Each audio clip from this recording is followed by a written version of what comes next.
Hola, ¿qué tal? Bienvenidos a 3 en punto, un lunes más. Los saluda con mucho gusto Beatriz Rojas, me acompañan como siempre Patricia Monreal y Raúl López Telles. Hoy toca hablar de violencia de género, de cómo se entrelazan los distintos tipos de violencia, de cómo afecta particularmente a sectores más vulnerables y de las políticas de gobierno o la falta de ellas que inciden o no para que estas brechas se acorten y para que esta violencia pues no se dé o bien se siga dando. Y pues bueno, entrando al tema, primero aclarar, porque algunos todavía no lo entienden, que violencia de género pues es contra las mujeres, aunque hay quien le gusta todavía agregarle violencia de género contra la mujer, porque dicen que los hombres también pueden sufrir violencia por ser hombres, pero bueno, aquí la cuestión es que cuando se habla de un tipo de violencia que es como de odio, que es una violencia estructural, pues tiene antecedentes históricos de que un grupo, digamos, más poderoso o mayoritario vulnera a un grupo por alguna otra razón que ha sido sometido históricamente, por eso puede haber violencia pues racista, clasista, contra la población LGBT. Económica, pero es como cuando dicen que el racismo a la inversa y que el racismo contra los blancos, pues es que así no funcionan pues las cosas. En el caso de la población, las personas de la diversidad sexual, sí puede haber una violencia por su identidad de género, y pues puede ser que ellos sean hombres y que sufran violencias, pero a lo mejor ya no se caracterizaría en sí como violencia de género como tal, porque pues entran otras cuestiones, ¿no? Como la identidad y la orientación sexual. Bueno, ya hecha esta aclaración, vamos a entrar ya de lleno, en primer momento, a las políticas públicas que ha emprendido el gobierno, que más que políticas públicas, pues son políticas gubernamentales, porque no se consensuaron con la población o con los grupos vulnerados. Lo más reciente es el Plan Michoacán, que buscándolo, pues resulta que no existe, o por lo menos públicamente no existe un documento que pueda uno consultar en donde venga el Plan Michoacán con sus ejes, con sus objetivos, con sus metas. Son muy generales, ¿no? Los solo ejes. se encuentra un PDF con diapositivas, que son las diapositivas que se presentaron Las del gobierno federal, ¿no? por parte del gobierno federal, pero no está como se podían antes consultar los lineamientos de los programas, ¿no? Claro. De hecho, las páginas de gobierno ya están súper simplificadas. Sí. Y no puedes ver los lineamientos de ningún programa, porque pues como ya no hay un Coneval que evalúe, claro, que pues ya nadie se las pide, piensan que la gente es idiota y no ponen sus lineamientos. Entonces, bueno, lo que vamos a analizar a continuación pues viene de esas diapositivas, que en el eje número 10 ponen mujeres, y que pues nada más presentan ahí tres cositas, muy escuetas, por cierto. Una es que en vez de 40 centros libres que se supone que ahorita operando en Michoacán, va a haber uno por cada municipio. ¿Qué son estos centros libres? Son centros que dicen que están hechos para apoyar a las víctimas de violencia con atención psicológica, talleres, redes comunitarias, promoción de derechos, asesoría jurídica. Aquí nada más me gustaría observar rápidamente que pues en una revisión de qué tipo de capacitaciones dan para el empoderamiento o cómo buscan este empoderamiento económico, lo único que dan son talleres para oficios de repostería, para coser. Corte de pelo. Sí, no. Entonces aquí aspiran a que las mujeres se independicen en la economía informal, pero además con empleos miserables, que, o sea, ¿cómo va a mantener a una familia?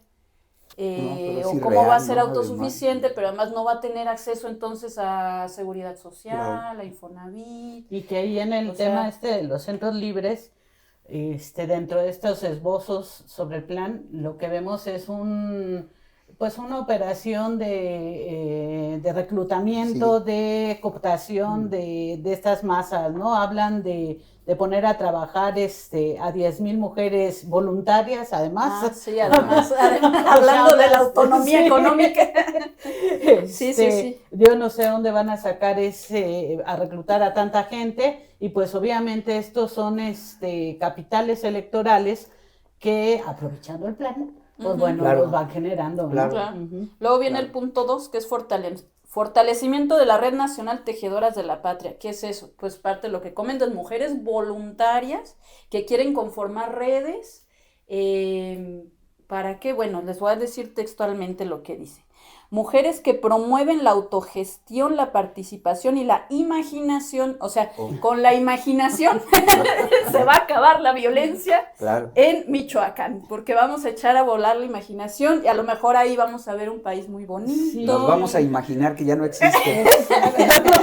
Todo es bonito, bello. A lo mejor es lo que aplica Claudia Sheinbaum cuando dice que todos la quieren, o Bedoya, no sé, que todo está hermoso, que no hay homicidios, que no hay nada, y bueno, luego también dicen que la Secretaría de la Mujer va a sentar las bases para impulsar consultas públicas sobre cómo erradicar la violencia.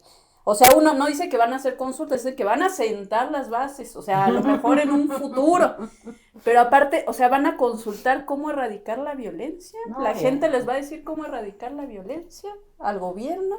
No, es una tontería. Pues, hay un datito más, que es la entrega de 50,000 créditos a la palabra, ¿no? También que viene a ser muy parecido a algo que implementó Silvano Aureoles, que todos dicen que era muy malo.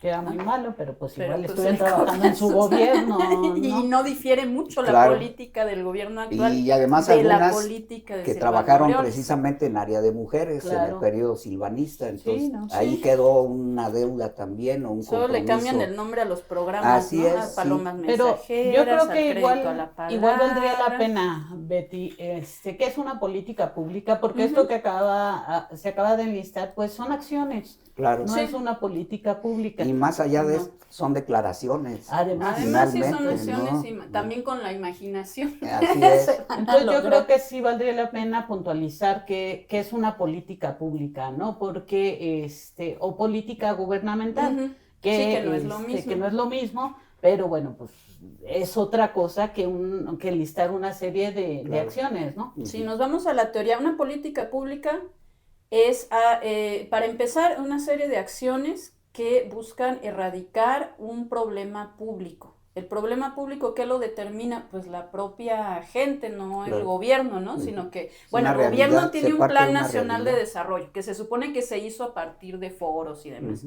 Entonces, para empezar, una política pública parte de un diagnóstico y parte de una interacción con las personas que van a ser afectadas con esa política.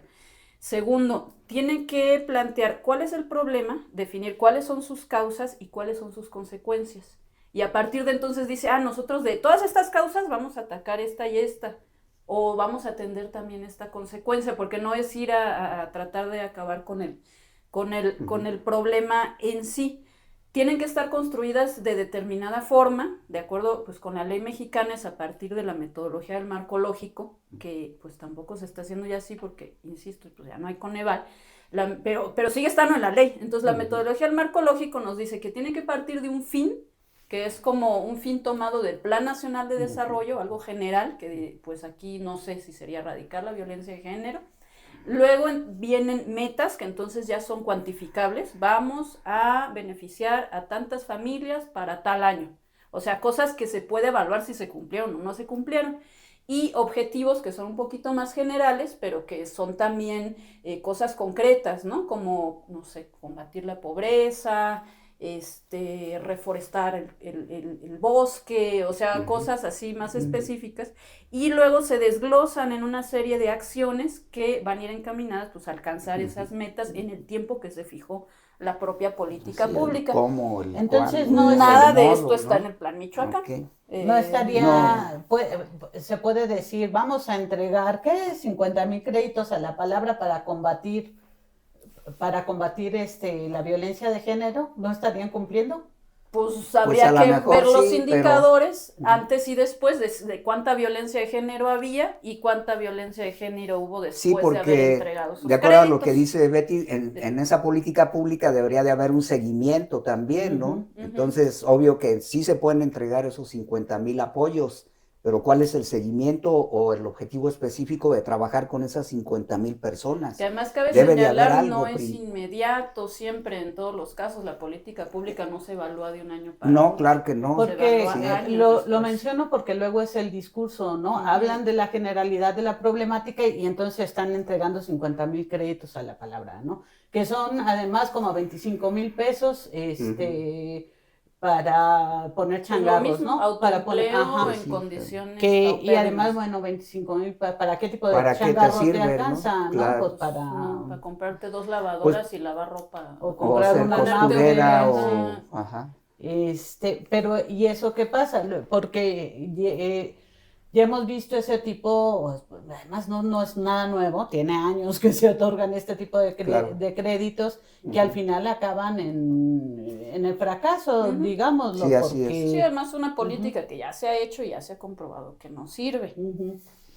Pues en la... Sí, dale, Raúl. Sí, pues simplemente para la continuidad de nuestro segundo segmento, pues seguir analizando este tema de hasta qué punto se enlaza, pues vaya, ese programa o plan Michoacán con una realidad que realmente, valga la redundancia, pues lo que exige son respuestas más concretas. En ese análisis los invitamos a seguir con nosotros.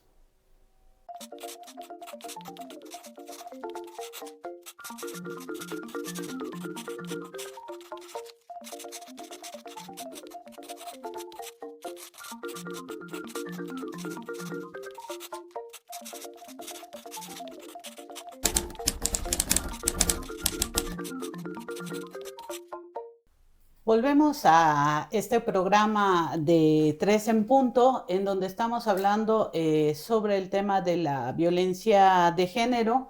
Ya en el primer bloque tocamos un poco lo que tiene que ver con la política pública ausente. Y bueno, para un contexto en cuanto al tema de datos, en el caso de Michoacán, durante el 2021 Michoacán ocupaba el 8º lugar en materia de violencia, que tiene que ver con la violencia de pareja, ¿no? En el 54.4% de las mujeres casadas, de acuerdo a los datos del INEGI, ha padecido violencia de pareja, el 24.3% de las solteras y el 20.2% de las separadas o divorciadas.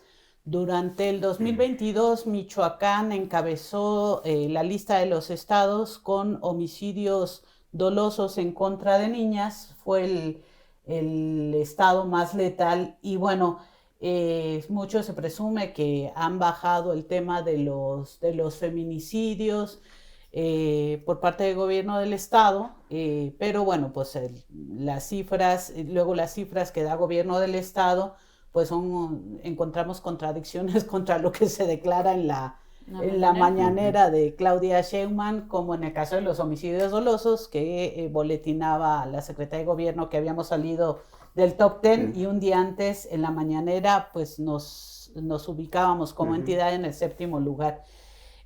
Han comentado activistas, colectivas feministas, que existe un gran, y bueno, pues lo sabemos en general con los casos que se judicializan y no se judicializan, un enorme tema de impunidad, pero particularmente en el tema de los feminicidios, la libertad en que quedan los feminicidas, pese a que se cuentan con todos los elementos. Hablaba la colectiva Mapas como el caso de Frida Santamaría es uno muy relevante porque conjuga el tema de la política, la violencia contra las mujeres, un caso de feminicidio que era muy evidente y cómo los lazos políticos inhiben el acceso a la justicia de las víctimas Pues las víctimas indirectas tienen que sufrir procesos muy tortuosos para buscar la consecución de la justicia, ¿no? El panorama en general de la violencia, aunque las mujeres estén muy de moda y sea rentable, consiguen que es muy rentable políticamente, pues es un hecho que prevalece y que los paliativos que se toman como acciones gubernamentales o legislativas no han resuelto el problema, ¿no?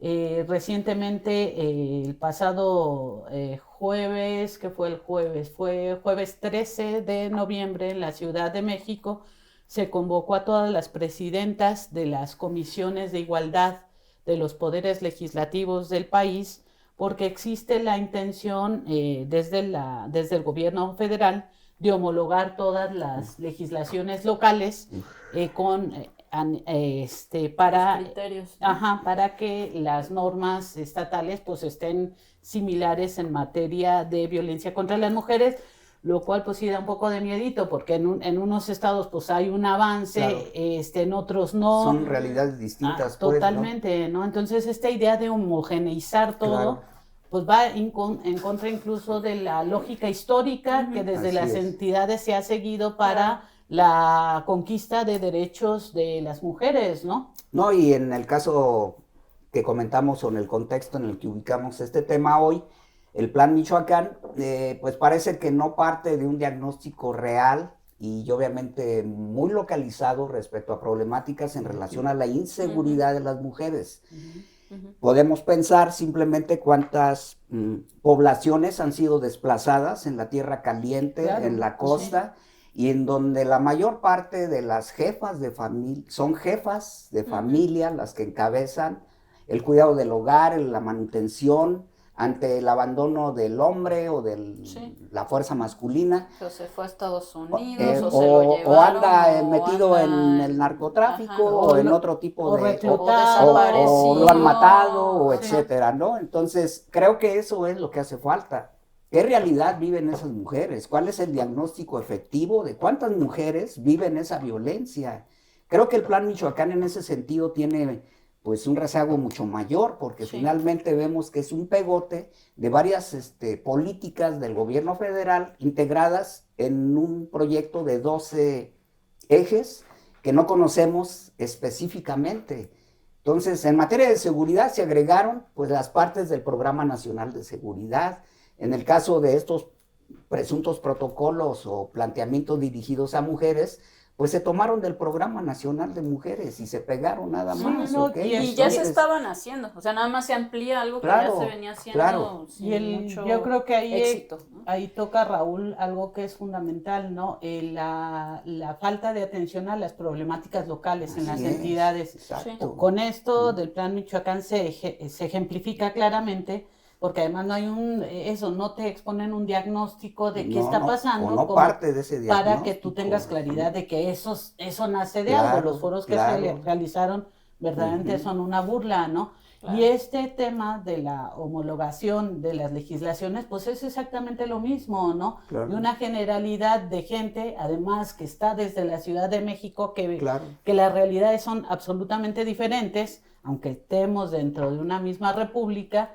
Y pues bajo esos criterios se siguen generando las políticas públicas, que además, bueno, pues tú dices, pues esto ya hace años, décadas, cuando estaba el PRI, eso ocurría, y hubo todo un camino que hubo que recorrer para justamente ir combatiendo esas lógicas y que desde buscar el reforzamiento, digamos, de la soberanía de los estados para determinar sus leyes internas a partir de sus propias realidades, que ahorita pues vemos, no nada más con el tema de las mujeres, sino con un montón de temas, pues como todos, hay vara raza y criterios homogéneos, y mientras la gente de manera cotidiana se enfrenta a realidades súper complicadas, ¿no? Incluso podría pensarse que esta es una táctica del Estado en cuanto al abandono de sus funciones, del mucho abandono ya de sus funciones.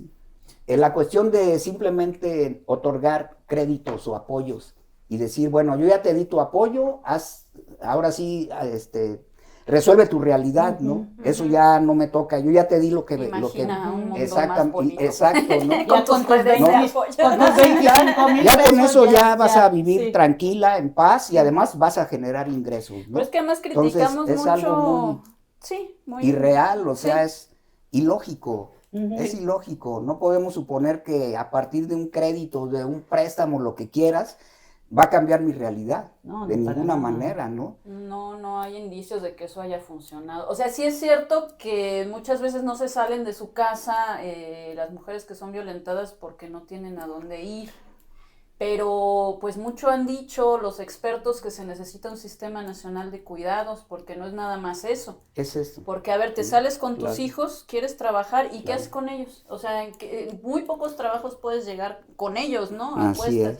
Y en eso no se han enfocado, es más, se enfocan en hacer más grande el mercado de trabajo informal donde no hay ese tipo de y donde no solamente, seguridad. Perdón, lo económico es la solución, porque obviamente que es un fenómeno articulado con otros factores como la educación, por ejemplo, ¿no? No, y además es como decir que nada más las personas pobres son violentas y nada más hay violencia de género en los estratos clasista. más bajos, pero además eso no es cierto. Además las mujeres que son víctimas de violencia y tienen condición de dependencia económica, una vez que suele suceder, es bastante frecuente que determinan salirse de ese círculo de violencia.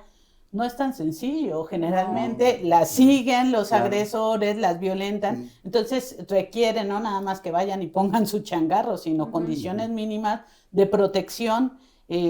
Por eso hay albergues donde las mujeres son trasladadas, albergues por cierto a los que año con año la 4T ha determinado disminuir los recursos y que verdaderamente es un problema porque carecen de una protección real concreta para abandonar, digamos, ese escenario de violencia que viven en sus hogares, ¿no? Y yo quisiera abundar un poco más en esto de los albergues, pero va a ser cuando regresemos en el siguiente corte, porque ahora se nos ha agotado el tiempo, pero pues no se distraigan porque ahorita regresamos.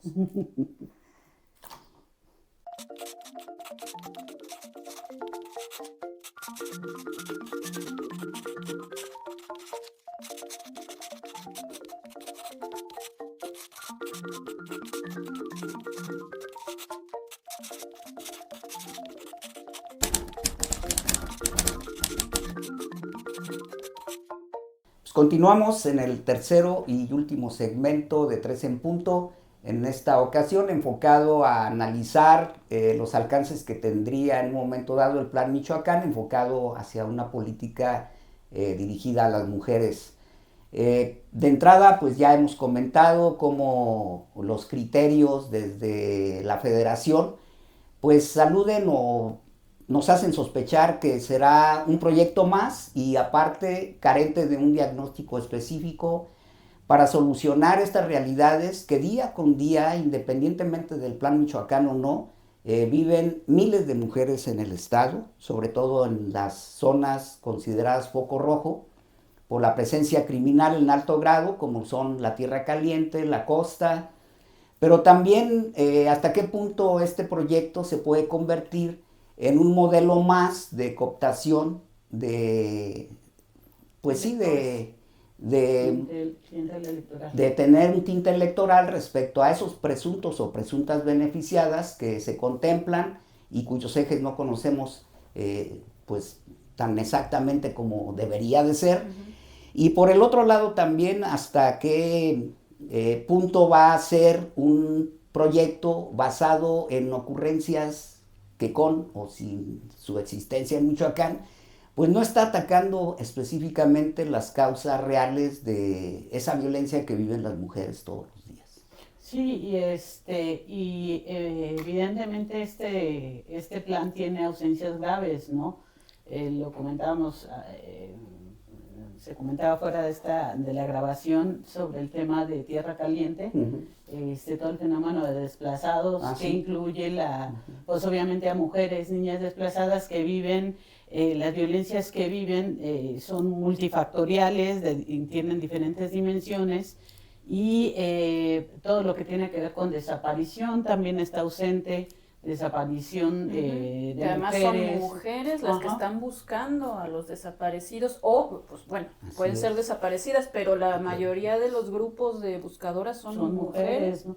Entonces, todas estas problemáticas que enfrentan las mujeres están ausentes, pero además es curioso porque en estos momentos son la exigencia más sentida, claro, ¿no? Como esto que comentaba Betty, las madres buscadoras, y pues en el plano no están, o sea, ni siquiera nunca han existido para este gobierno las madres buscadoras, aparentemente.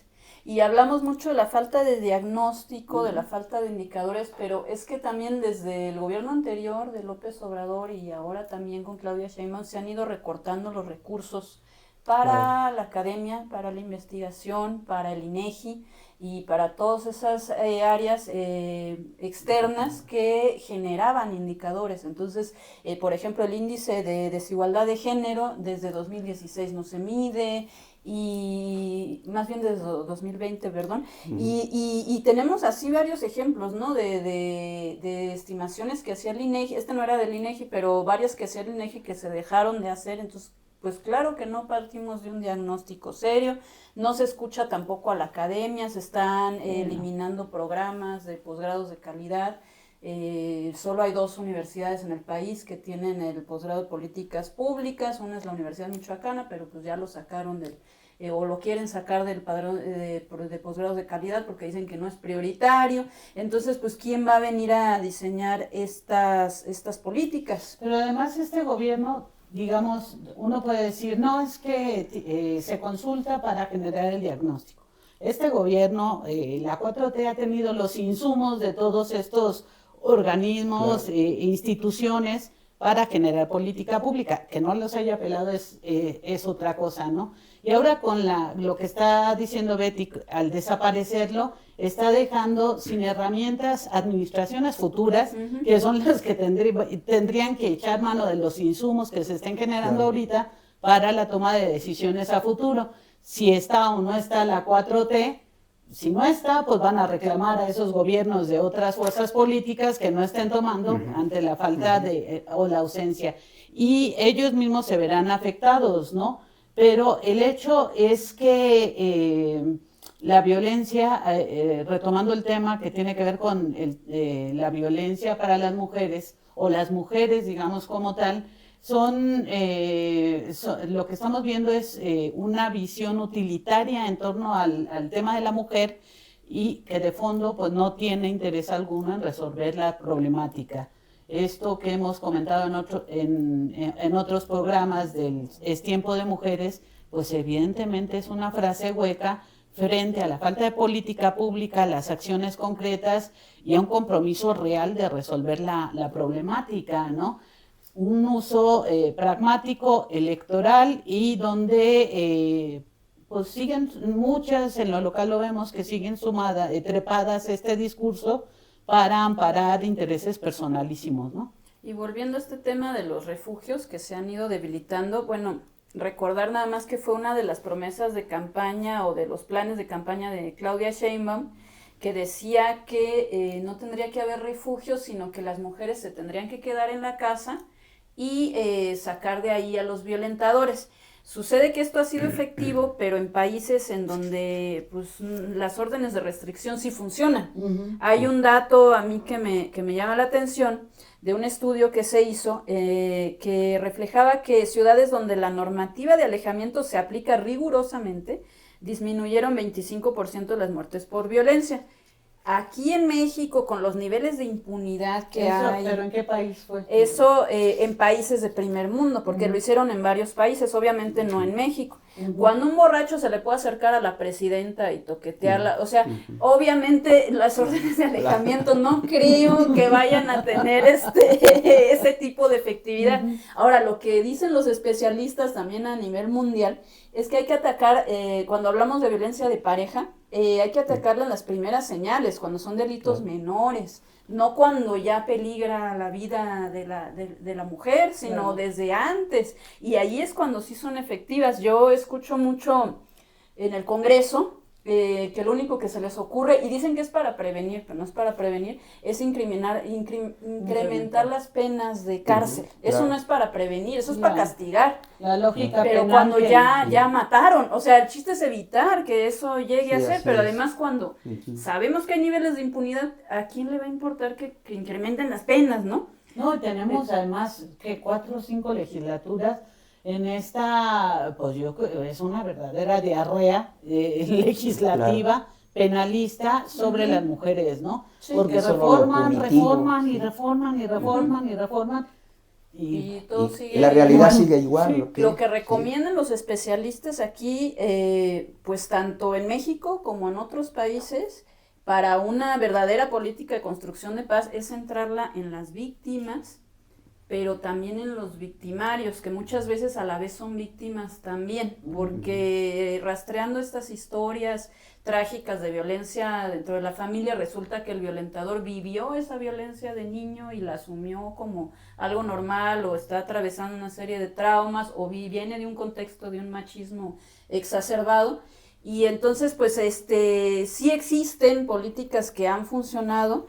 Hay un libro que se llama Sin marcas visibles, claves de la violencia de género que puede salvarte la vida, de una periodista estadounidense que se llama Rachel Louise Snyder. Ella estuvo documentando primero historias fuertes, ¿no?, de violencia de género, entrevistó víctimas, entrevistó también a los violentadores, pero también estuvo documentando un programa que se empezó a hacer en las cárceles, que luego ya se fue extendiendo a otras partes del país, esto durante el gobierno de Biden. También con Trump, pero pues él no le interesó mucho fortalecer esta política. Pero ¿qué es lo que hacían ellos? Lo que hacían era hacer grupos de presos que habían pues llegado ahí por violencia a la pareja, a los que un juez les ordenaba tomar esa capacitación, que después a lo mejor iba a incidir a reducir la condena o algo así. Y parte de este programa de capacitación incluía que una vez por semana una víctima iba a ir a hablar con ellos y les iba a platicar de lo que había vivido, ¿no?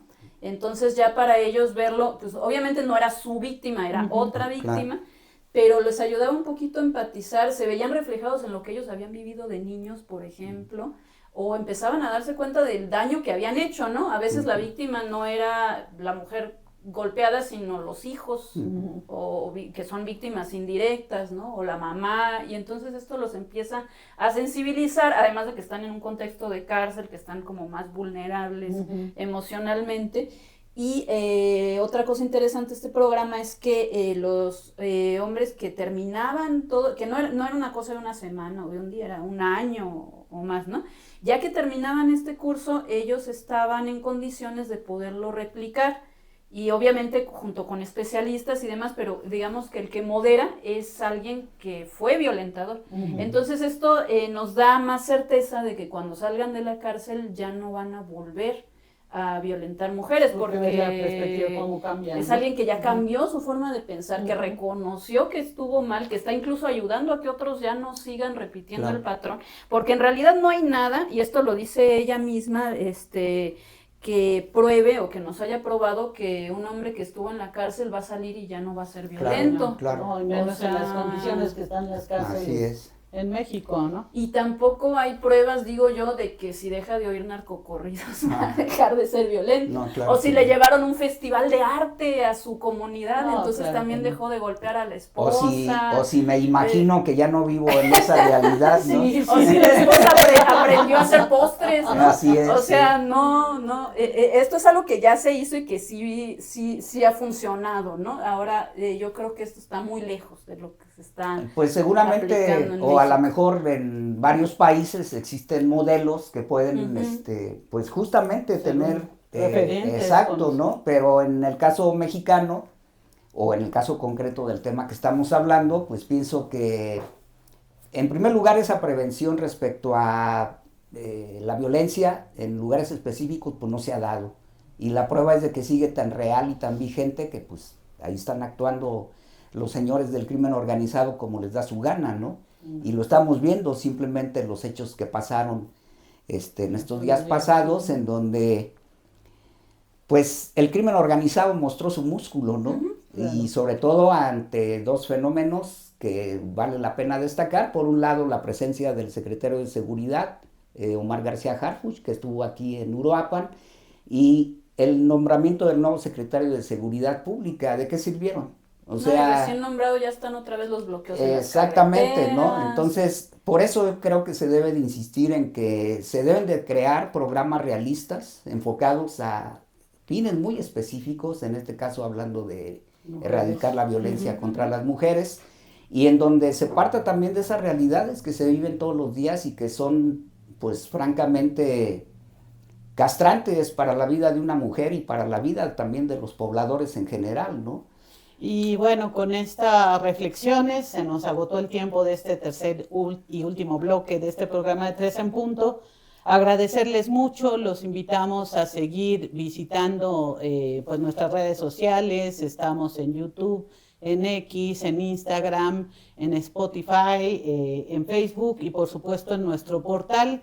Les agradecemos que le den su clic ahí en me gusta, que nos comenten y pues bueno, seguimos apostando por la reflexión, por el análisis de estas realidades que estamos enfrentando y los esperamos la próxima semana, el lunes, invitándolos como siempre a que nos sigan siguiendo.